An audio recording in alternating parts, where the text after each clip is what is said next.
ایک ہوتی ہے ماں اور ایک ہوتا ہے باپ۔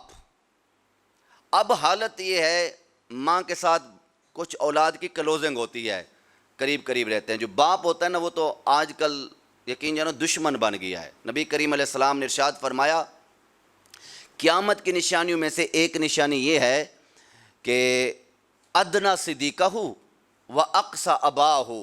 نبی کریم علیہ السلام نے ارشاد فرمایا جب قیامت قریب آ جائے گی نا، لوگ دوستوں کے قریب ہو جائیں گے اور اپنے باپ سے دور ہو جائیں گے، دشمن سمجھیں گے، یوں سمجھ لو۔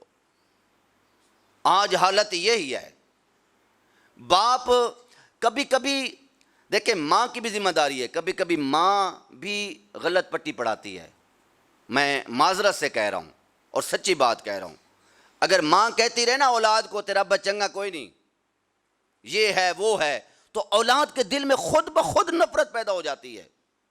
ماں کا حق ہے وہ سمجھائے کہ تیرا باپ ہے، تیرے لیے وہ محنت کرتا ہے، وہ کماتا ہے، مجھے بھی کھلاتا ہے، تجھے بھی کھلاتا ہے، اس نے پالا ہے، تو اولاد کو بھی سمجھ آئے گی۔ اور کبھی کبھی لوگ جو ہے کوئی ماں کا فرمان بردار ہوتا ہے باپ کا نافرمان ہو جاتا ہے، کوئی باپ کا فرمان بردار ہوتا ہے ماں کا نافرمان ہو جاتا ہے۔ قرآن کہتا ہے وَقُلْ لَهُمَا قَوْلًا كَرِيمًا، دونوں یہ ہما ضمیر جو ہے دو کے لیے تثنیہ کا صیغہ ہے، دونوں کے ساتھ اچھا سلوک کرنا ہے کہ اف تک بھی جملہ۔ ہاں اگر اہمیت کا پتہ ہو نا کسی کو پھر وہ معافی مانگ لیتا ہے۔ ایک بندے کو پتہ ہی نہیں ہے کہ ماں باپ کی اہمیت کیا ہے، اس نے کیا خاک معافی مانگنی ہے۔ بزرگ کہتے تھے یا اللہ ہمیں پاگل بنا احمق نہ بنا،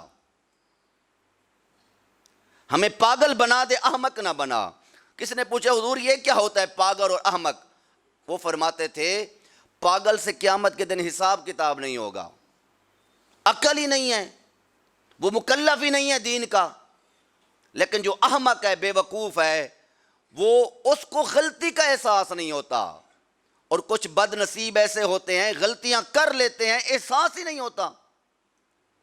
ہاں خوش بختی ہے جس کو احساس ہو جائے کہ میں نے بے ادبی کی ہے، گستاخی کی ہے، پھر جائے ان سے معافی مانگے، تو پھر اللہ تبارک و تعالی بھی انشاءاللہ اگر ماں باپ معاف کر دیں تو عرشوں کا خدا بھی معاف کر دیتا ہے، مدینے کا مصطفیٰ بھی معاف کر دیتا ہے۔